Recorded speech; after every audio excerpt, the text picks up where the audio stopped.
On the first day of our honeymoon, my husband said he wanted a divorce. I was going through divorce and I just buried my second parent. So I went from a 6-figure executive to $100 and 2 luggage overnight, and I lost everything. I tell you that story because that is the breaking that I had that really created the awakening. Everything you need is already inside of you. You just have to rise up for you. I knew nothing about building a business, nothing about entrepreneurship. I just started building Rise Up For You. Today, we're a 7-figure business in over 50 countries with 0 paid marketing. If you're listening and you're like, I just want to do something right now, I have a framework that we use with our clients and with corporations called the 4 B's to reverse engineering. The first B is identifying what is the limiting belief that you have that's getting in your way. And the second piece is what's the backstory? So like, where does that belief come from? Then the third B, which is the most important, which a lot of people don't talk about, is what is the behavior that it's causing in you? And then the fourth B, which is not cookie cutter, it's something that is a little bit different for each person, is how do we break the belief so that we can shift the behavior to positively serve you? If I have no other option but to succeed, I'm going to succeed.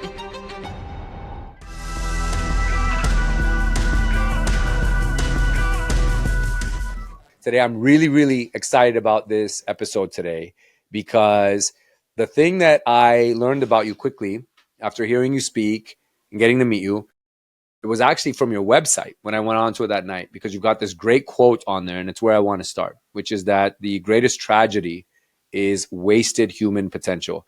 Can you take me back to a moment in life or when you recognized this actual tragedy? Was it something from personal experience or something you observed? Yeah, I think a great question. And thanks for having me. It's an honor to be here. Long overdue. So super excited to reconnect. Me too. I think it was a series of experiences because I'm one of the few, I consider myself to be one of the lucky few that was born into a family and to 2 parents that really pushed our potential from a young age. And so ever since I can remember, I always wondered why my friends didn't have like the same mindset. So like if I had a friend that was next to me in high school and they got a D, but they were super smart, I'd be like, how come you don't have an A? Like, you're smarter than me. What are you talking about? And then I became a performer. That was the first career I ever had.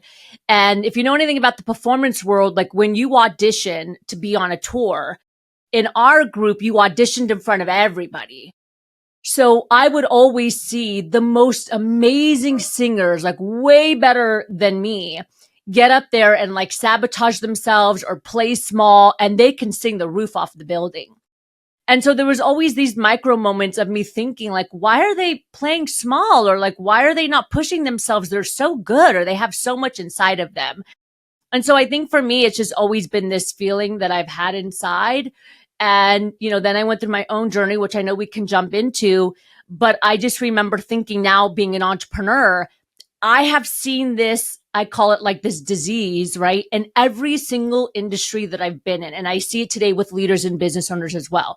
Amazing people that have everything they need to be successful. They have all the tools they need. They're super smart, are not allowing themselves to grow and be the best version they can be. And that's where that quote came. It just came out of nowhere one day. I'm like, oh, this is such a tragedy. And then It is a tragedy. It is a tragedy. For people to unrealize that, because life is so brief and moments are fleeting and opportunities come and go. And sometimes for many people, they don't come at all. So when you fail to take advantage of it or jump on these things, it is a massive tragedy. Why do you think, I'm sure this is broad, but what in your work, what does it kind of come down to? Are there some common denominators in those that you observe where this wasted potential strategy exists? Or is it really different across every situation? I think there's some commonalities. You can't paint everybody with the same brush, but human beings, as you know, like through neuroscience, we are built to play safe, right? To like run from fear, to run from the saber-toothed tiger, right? In our amygdala, in our brain. And now in modern day society, we're acting and behaving the same way with fear, even if it has to do with just like raising your hand in a meeting. So the reason why we're fearful is not the same, but the brain doesn't know any different. And so oftentimes people will default to just like staying comfortable and playing it safe. Another commonality that we see is that unfortunately, and I learned this the hard way, many people don't live in a state of urgency. And this is something that I kind of annoys me, to tell you the truth. I feel like there's a lot of people that live their life as if they just have like 100 years, 200 years, like, oh, I'll do it tomorrow. I'll do it tomorrow. I'll do it tomorrow. And so I feel that there's a lot of individuals that take life for granted because they think they'll just do it next month or a year later or 2 years later. And I had a lot of loss in my life at what I would consider to be a young age. And so that slapped me in the face really hard, where I was like, no, actually, no day is guaranteed. I don't know if I'm going to wake up tomorrow. And so there's this urgency inside of me. And I realize with other people that are successful, that are pushing their potential, they also have some kind of urgency that they've built in their life. What was that moment, or what can you tell me one that you experienced young, where that, you know, things are fragile and that nothing is guaranteed? Can you share one? Yeah. So when I was, okay, I'll take it back a little bit. So I used to be a performer. And I used to tour internationally around the world as a singer and a dancer. That was the first career I ever had. And after that, I realized that what I really liked was building relationships and connections. I loved just like empowering people and making emotional connections from the stage with the audience. And so I moved into education, and very quickly I became the executive of an education corporation when I was 27. I had 200 team members under me. And in the evening, I was a professor for a community college.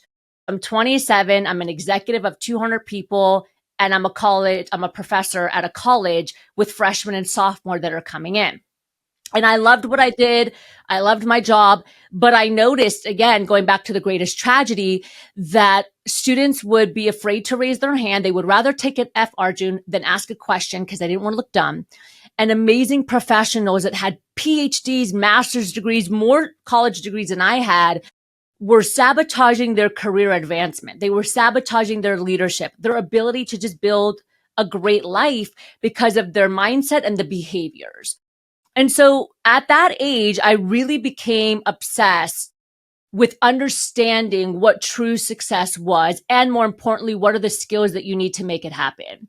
And I started to kind of use myself and compare, because when I was asked to be an executive at 27, I was only at the job for 3 months. And so I started to question, like, why did they pick me? Like, people have been here for over a decade and they have more degrees. So why was I chosen? And so I really started to compare myself to other people and try to figure out, like, what are the skills that make success and help you really truly build something. And what I like to say, like, be in the top 10%. So I just became really obsessed with these skills and understanding. And I did it in my own way. I started training my team. I brought a class to the college on soft skills, the human aspects that make up 80% of our success. And then everything came crashing down. I decided to move out of the country for an opportunity called marriage. On the first day of our honeymoon, my husband said he wanted a divorce. So I went from a 6-figure executive to $100 and 2 luggage overnight. And I lost everything. I lost the house. I resigned from my job to move. So that was gone. And I literally had nothing but a broken heart, confusion, and a lot of embarrassment. So I got back on the plane, coming back into the country. And I remember sitting on the airplane and I was just bawling so hard that I cried myself to sleep. My dad died when I was 27 years old. He had 6 heart attacks. He was 63 years old. He was a young man. And he came to me in my dream and he said, Netta, everything you need is already inside of you. You just have to rise up for you.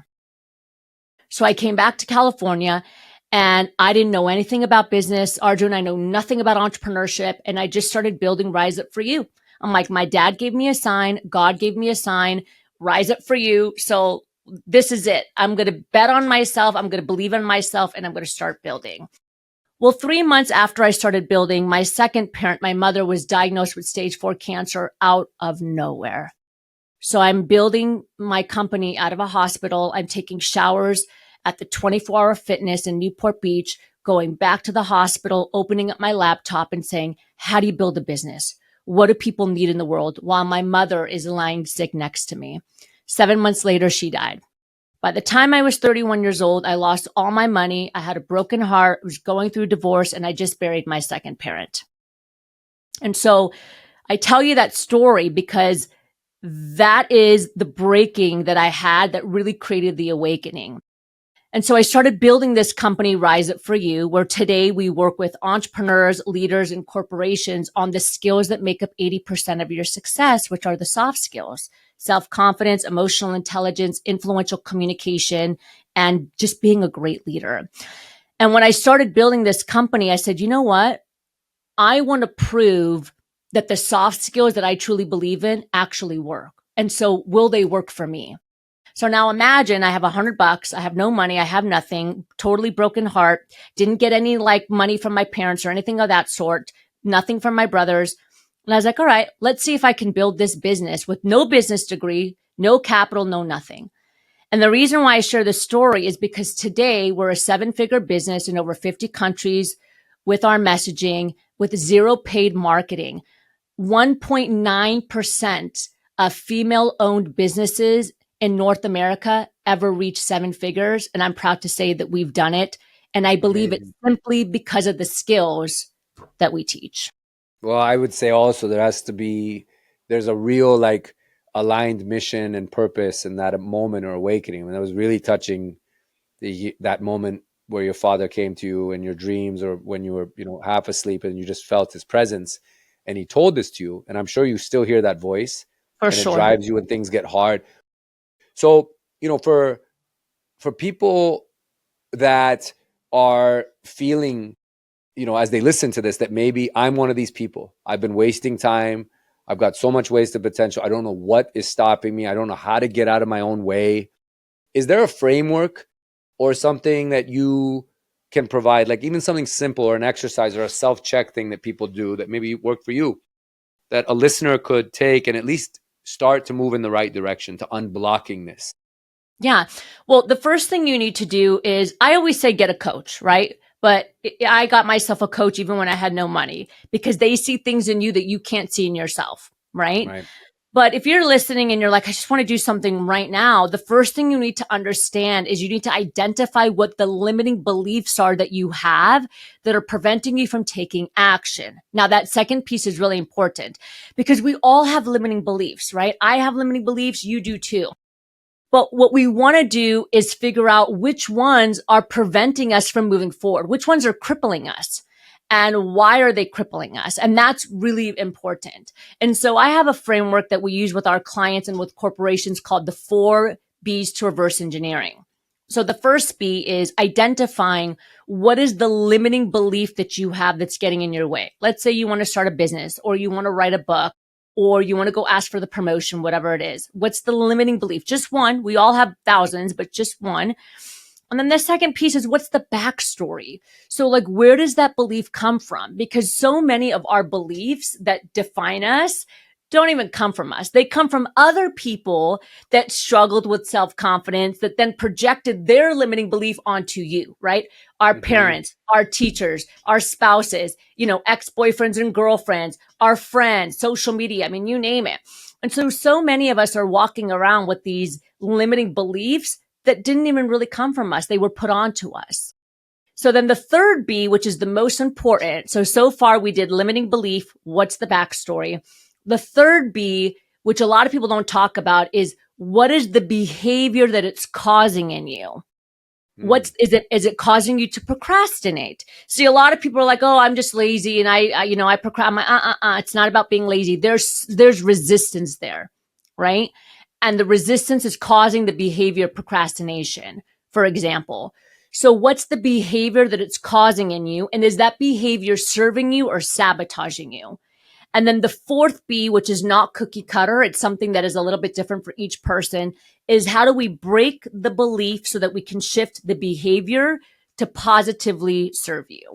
Amazing. That right there is the price of admission, or worth the price of admission, that kind of a framework. So for everyone listening, make note of that. Listen to it again. It's something that you can apply, because I feel it's like you said, it comes down to a limiting belief, that, or a set of them, and we all have them. And that inability to recognize it and then, and then find a way to move past it is what holds people back and then lands them in this space. We Yeah. see so much of it. And I think now it's really hard. I think about young people, right? Gosh, And they're in talk all such day about a, that. it's such a competitive space with envy rather than emulation, and comparison rather than contrasting and seeing and trying to be constructive about the differences between me and this other person. Because you see something in social media, for example, it shows you everything you're not. You're not wealthy enough. You're not, carefree enough. You're not pretty enough. You're not handsome enough. Like, it's everything you're not. You're constantly being shown that. How do, in your opinion, now with the work you do, with this next generation of people that this is all they're exposed to, how are they to get out of their own way so that there isn't wasted potential and cutting some of these limiting beliefs?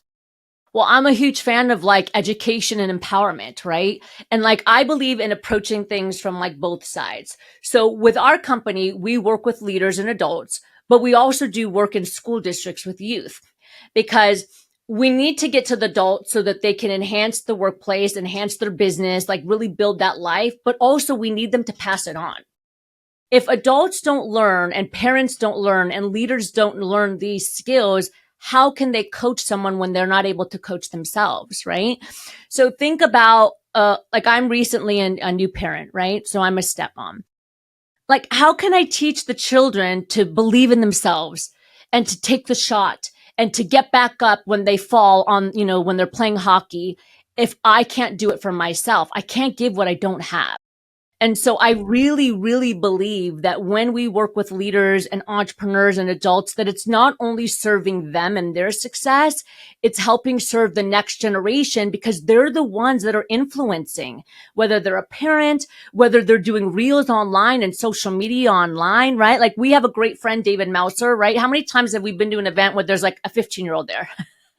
Yeah. Right? Because they've seen his videos. And so he's influencing the next generation. And Yes. so I really believe that that's important, as well as getting this curriculum into schools. Like, I think this is one of my biggest missions beyond the work that we're doing with Rise Up For You is shifting the mindset of education to actually teach the skills that are going to matter when these kids go into the workforce and have to survive on their own. So key.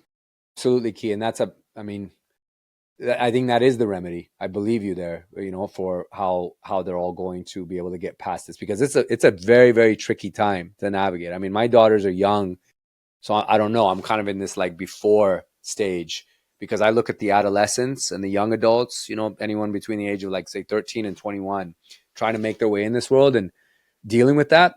It looks like it's daunting, but So daunting. that's great insight, and that's a lot of great framework there too. Netta, I want to ask you this too. Like, so many people, I mean, outside of this great tragedy that you've marked, I think if there's one regret that a lot of people get to in a late stage in life, it's that they didn't take the chance to do that thing. They didn't follow their passion. Like, I should have been in this career, but I played it safe.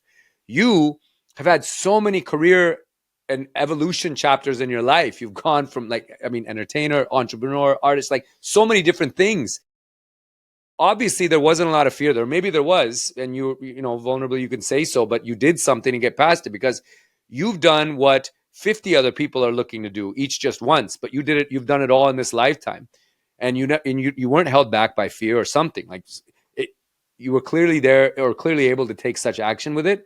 How did that work for you, and what was it that allowed you to do this? And what were you not holding on to that everyone else is? Well, I think like one of my mentors told me at a young age when I was a performer, and he used to say, it's not if, but when. Hmm. So it's not if you're going to make it, it's when you're going to make it. And if you just continue to show up and you continue to be consistent, like it'll happen for you.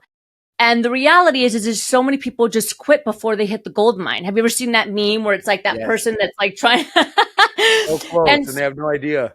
yeah, they're so close, exactly, and they have no idea. And so I think for me, again, it goes back to my childhood of self-confidence that my parents taught my brothers and I. My parents were so smart because they knew that we were going to grow up in a world where people were going to cut us down and tell us that we weren't good enough, and they were going to push a ton of crap onto us. And so like every day They constantly reminded us to love ourselves, to bet on ourselves, to take the shot even if we fall. Like, we would actually get yelled at if we cried. My dad was like, "What are you yelling at? Just get back up. What's the, like, cry again and I'll spank you." Yeah.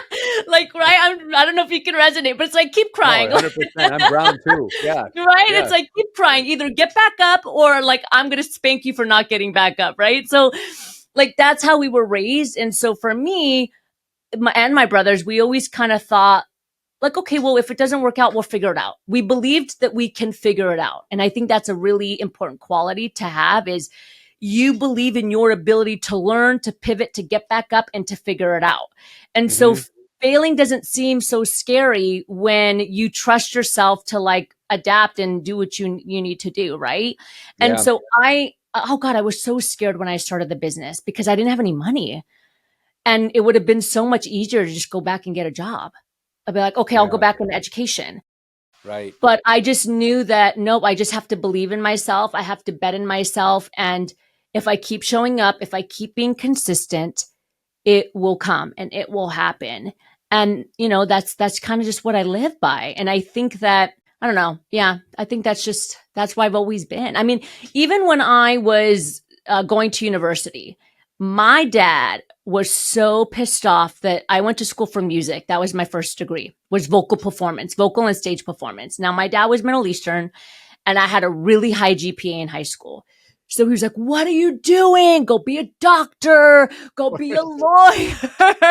Like, you are not going to school for music. And I'm like, "No, Dad, I love music. Like, I want to sing. I like, it's my passion." And he's like, "Well, just go to school for being a doctor and then do the singing on the side. And if the singing doesn't work out, then at least you have the degree, right? In like the medical degree."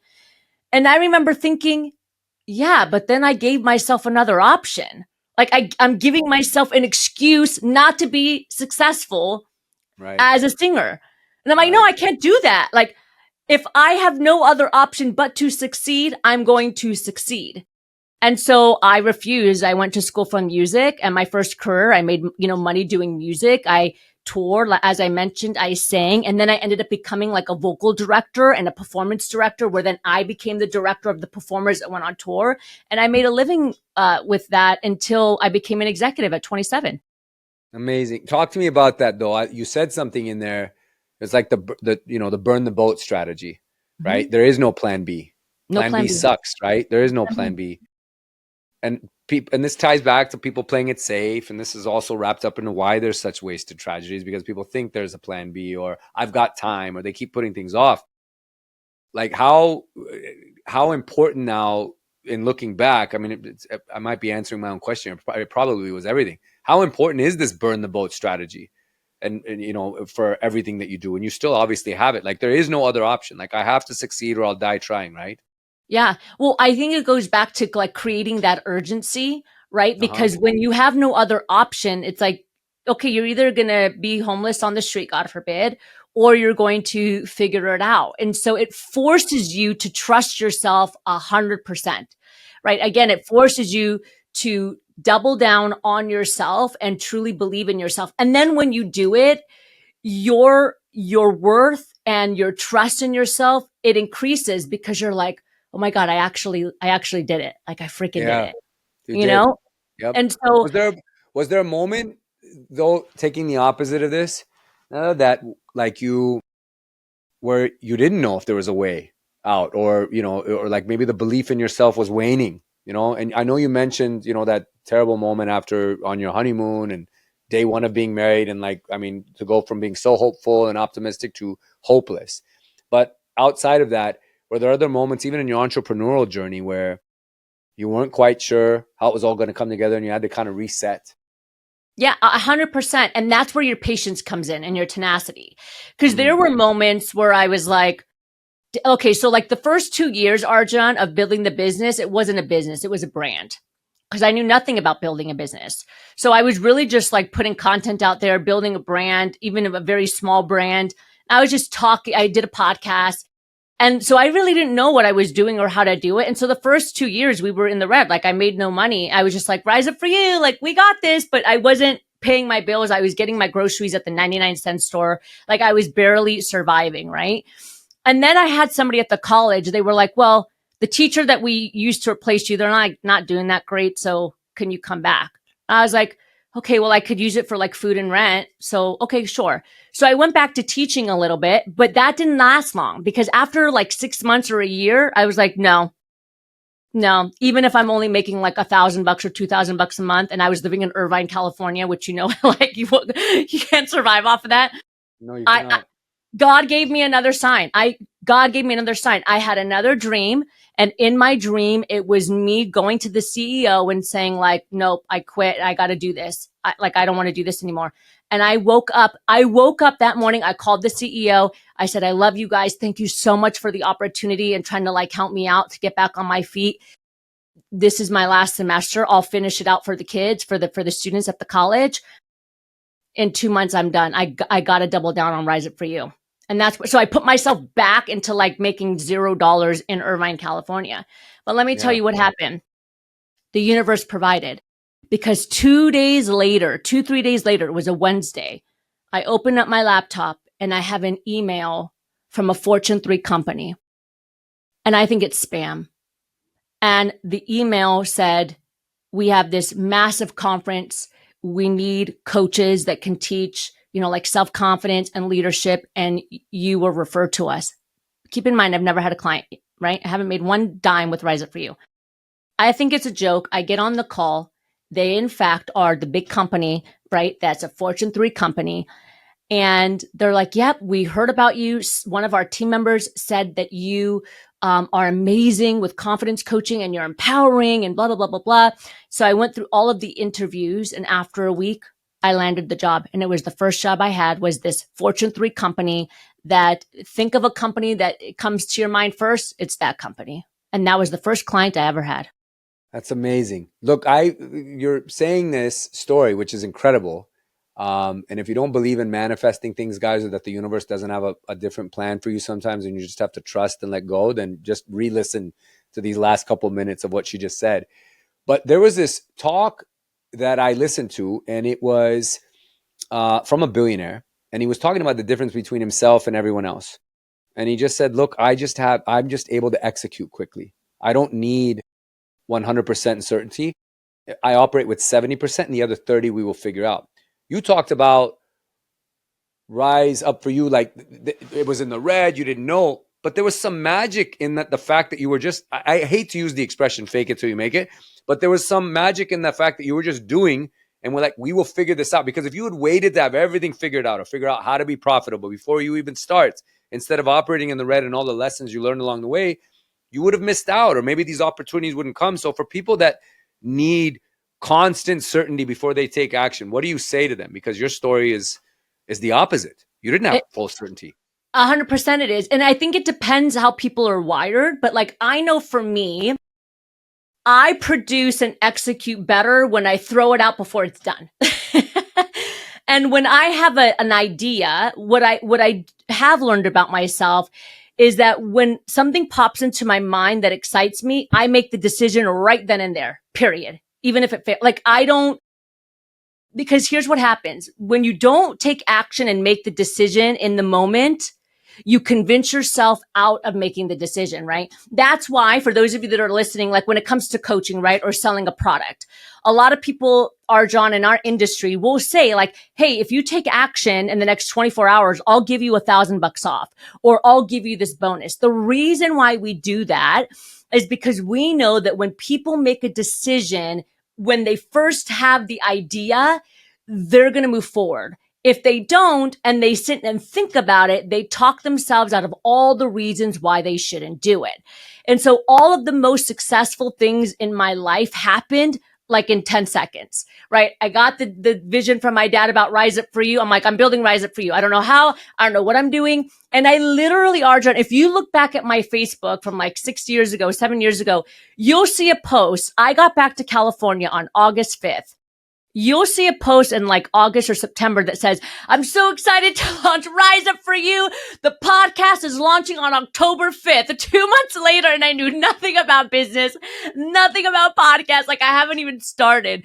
And I did it because I was like, nope, I just got to do it. Same with waking up and quitting, right? I had the idea. I'm like, all right, can't do it, blah, blah, blah, blah. Same like with moving to Las Vegas. I moved to Las Vegas, like literally in 30 seconds. I was like, this feels good. I'm going to do it. I'm not going to second guess myself. I'm not going to, convince myself out of a decision. I'm just going to do it. And almost every decision I made like that has served me. Now, there was one or two that didn't, but the odds are pretty good.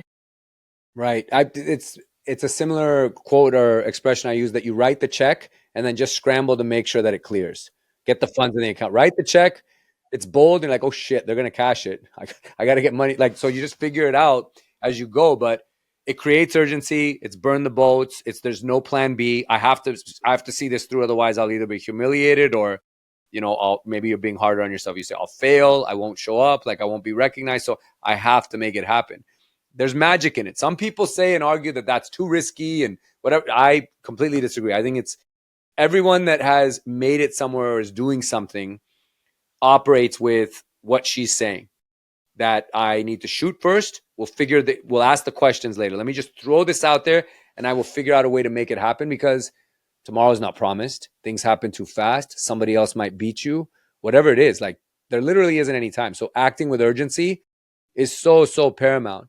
With what you do now, because you've learned all these lessons and you coach and you speak about it and you've written books about it, with what you're doing now, do you still from time to time ever encounter moments when you hit a wall and you have to navigate around it, or there's some doubt that creeps in, or maybe some old limiting beliefs from childhood or your past? Yeah, and the pressure is higher now because when I first started, I was a team of one. Right. So it's like nobody was dependent on me except for me. And now I have a team of 20. Right. And so, now I have payroll. I have people that work for me full time. So their families and their children are dependent on their job with Rise Up For You. We have clients that are paying us hundreds of thousands of dollars. So we need to be able to deliver and we need to be able to execute, right? And they're not small companies. They're big global entities. And so all the time I'm like, oh, like we need to freaking like make this happen. Like, can we do it? Will we do it?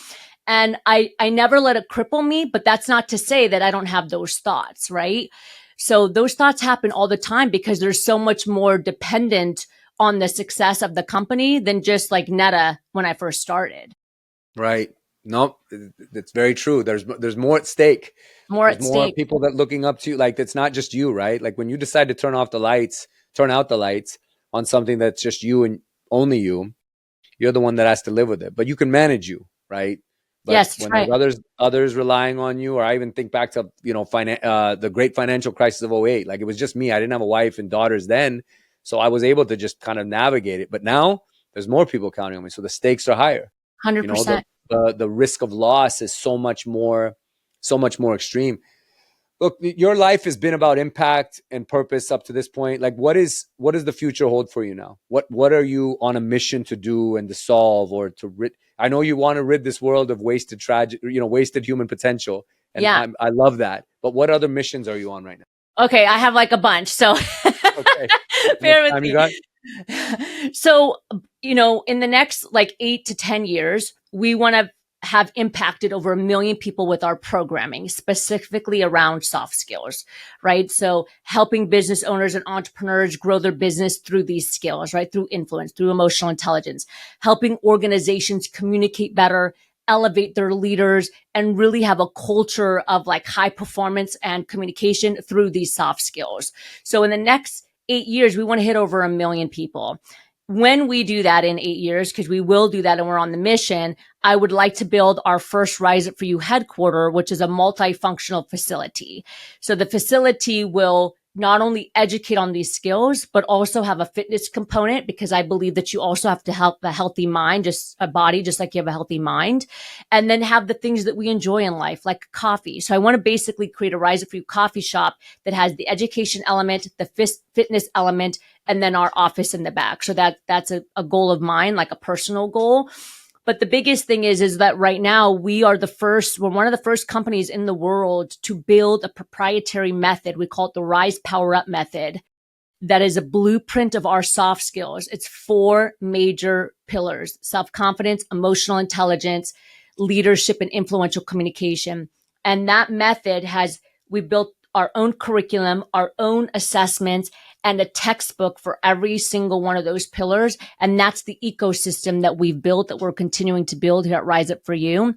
And so in 10 to 15 years from now, when somebody thinks about emotional intelligence or self-confidence, they come to Rise Up For You. And why is this so important for society, for entrepreneurs? Like, why is this mission going to be so important? Every challenge that we see today is contingent upon people skills. Soft skills, also known as people skills, they make up 80% of your success. This is deep-rooted research. Multiple levels of research have been done on this. So 80% of your success as an individual, as a leader, in the workplace, as a business that's growing is contingent upon your self-confidence, your emotional intelligence, your ability to lead and navigate effectively, and your ability to influence through your communication, 80%. And unfortunately, most of us aren't really thinking about those skills. We just think that if we get the degree and we work hard, that we're going to build this most amazing life. But that's not how it works, right? Look at Arjan. How many people do you know that are super smart that are just struggling to get ahead because they lack these skills, right? Or maybe, people that are super successful financially and with their money, but they're not great with relationships. They're not great romantically. They have crap relationships with their kids. And that's because they haven't built the soft skills on a whole level as a leader. I mean, Kevin O'Leary said it best. I was watching an interview. He said, when they do Shark Tank, he said, when we do Shark Tank, I know within 10 seconds if they're going to be good by the way they stand, if they look me in the eye, if they have a posture of self-confidence, if they walk into the room with assuredness, even before they open their mouth, I know if they're going to have a good pitch. And everything that he said is a soft skill that nobody is teaching us. Amazing. And this is needed more in the world now than ever. And I think it's paramount for anyone to have any kind of success in their interpersonal relationships, 100%. In their careers as human beings that go through this world. And this world gets trickier and trickier by the hour. If you haven't been paying attention, it's complicated out there. So soft skills. Pay attention. And obviously, our guest today is someone that you will be able to learn this from firsthand, either through her books, her teachings, her website, her coaching, and one day, a multi-floor institute physically that's being built in Las Vegas. That's going to happen. And I love that you said when. I love that you said when it happens. See, you already not if, but when. you practice what you preach. Now your life is so focused and purpose driven, which I love. And it's, why this podcast episode has come to be, because I was very taken by hearing you speak on that panel that day and talking about things that have happened in your life and even the things you shared here today. I ask as the final question for all of our guests, when they are very, very purpose focused and there's a much bigger calling in their life, which clearly there is for you and what you're doing. And I applaud it. And I'm grateful to know you as a friend and be behind it. When you get to the end of your life, because you talked about that scarcity, that sense of finality, we don't know when anything could end. But if it were to end tomorrow and we were all at your funeral, all of us, and there was thousands and thousands of people that you've impacted or just met, your stepchildren, all these people. If there's one word you want everyone to remember you by, just one word about what your life meant or the impact that it has resonated out there, what would that one word be? No right or wrong answer, of course. Self-confidence. Just loving yourself. You're enough. Self-confidence. Beautiful. I love it. And I feel for a lot of us that come from multicultural backgrounds, that can be hard sometimes because things are so rigid and sometimes so tough, because there's so much that's taken for granted outside of that world. And, there's not a lot of time for love and instilling confidence, but you grew up differently. Your parents instilled a lot of that in you. So I'm not surprised to hear you say that. It's a beautiful answer. And I know for a lot of other people, that's a similar word. It's just confident or self-confident is that one word they'd want to be remembered by or what their life meant. So I applaud you for the work you're doing. This was a gift to listen to for me. I've enjoyed every second of this. I know our audience is going to as well. We will do this again soon. And I would love to. I know that we're going to be crossing paths, but thank you for your time. And I wish you the absolute best. And I cannot wait to be at this grand opening of what this institute is built. You'll be on the invite list. Thank you. Even if I wasn't, I'd sneak in. I just always find a way. But thank you so much. I appreciate you. God Absolutely. bless. Thank you, Arjun. Thank you. Thank you, everyone.